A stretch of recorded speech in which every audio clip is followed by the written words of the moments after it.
एक समय की बात है, कांचीपुरी नाम के एक नगर में देवस्वामी नाम का एक ब्राह्मण अपने परिवार के साथ रहा करता था। देवस्वामी की पत्नी का नाम धनवती था। इन दोनों के 7 पुत्र और गुणवती नाम की एक पुत्री थी। जब सातों पुत्र और पुत्री युवावस्था में आए तो देवस्वामी ने सबसे पहले पुत्री के विवाह करवाने का मन बनाया।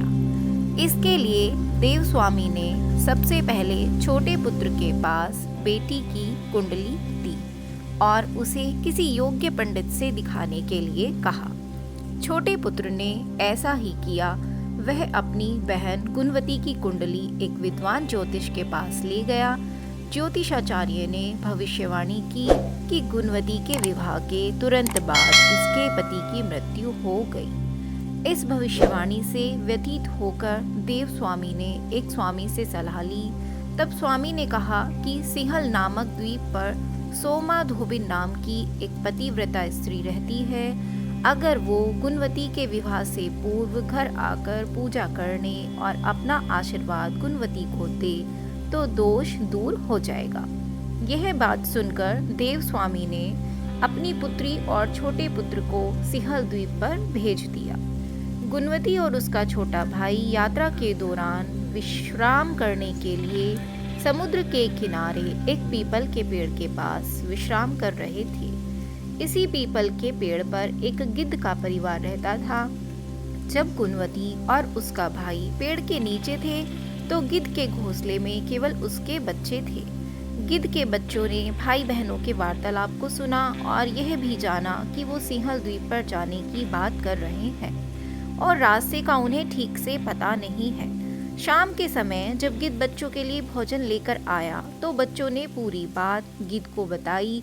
यह जानकर गिद्ध ने बच्चों को भोजन करवाया और दोनों भाई बहनों की मदद करने का मन बना लिया। इसके बाद गिद्ध की मदद से दोनों भाई बहन सिंहल द्वीप पर पहुंचे। गुणवती और उसका भाई छुपकर सोमा धोबिन के पास रहने लगे। सोमा धोबिन का आशीर्वाद प्राप्त करने के लिए गुणवती रोज सुबह सोमा धोबिन का आंगन लीप दिया करती थी। हालांकि इस बारे में सोमा धोबिन को कुछ पता नहीं था। एक दिन सोमा धोबिन ने अपनी बहुओं से जानने की कोशिश की कि सुबह के समय कौन घर पर लिपाई कर देता है। बहुओं ने प्रशंसा पाने के लिए झूठ बोल दिया कि हमारे अलावा ये काम कौन कर सकता है। लेकिन सोमा धोबिन जानती थी कि ये उसकी बहुओं का काम नहीं है। सच जानने के लिए कौन सूर्योदय से पहले घर लीप जाता है, सोमा धोबिन पूरी रात नहीं सोई। भोर के समय सोमा ने देखा कि एक कन्या उसके आंगन की लिपाई कर रही है। सोमा दौड़कर गुणवती के निकट आई और पूछा कि तुम मेरे आंगन की लिपाई क्यों कर रही हो। गुणवती ने इसके बाद सारी बात सोमा को बताई। सोमा धोबिन ने गुणवती की बात को सुनकर कहा कि तुम्हारे सुहाग की रक्षा के लिए मैं अवश्य तुम्हारे साथ तुम्हारे घर चलूंगी। इसके बाद सोमा धोबिन दोनों भाई बहनों के साथ गुणवती के घर पहुंची और वहां जाकर उसने पूजा की। लेकिन विधि का विधान टल नहीं सकता, इसलिए गुणवती के विवाह के बाद उसके पति की मृत्यु हो गई। इसके बाद सोमा धोबिन ने अपने पुण्य गुणवती को दान स्वरूप दिए, जिसके बाद गुणवती का पति मृत्यु की गोद से निकलकर जीवित हो गया। पुण्य की कमी होने के कारण सोमा के पति और बेटे का देहांत हो गया। हालांकि सोमा ने अपने घर से निकलने से पहले अपनी बहुओं को सख्त निर्देश दिया था कि जब तक मैं घर ना लौटूं तब तक पति और बेटे को कुछ भी हो जाए उनके शरीर को संभाल कर ही रखना। सोमा धोबिन की बहुओं ने सास के निर्देशों का पालन किया और बेटे और पति के शरीर को संभाले रखा।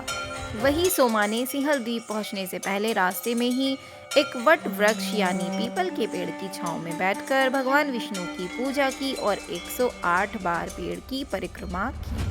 ऐसा करने से सोमा धोबिन को पुण्य की प्राप्ति हुई।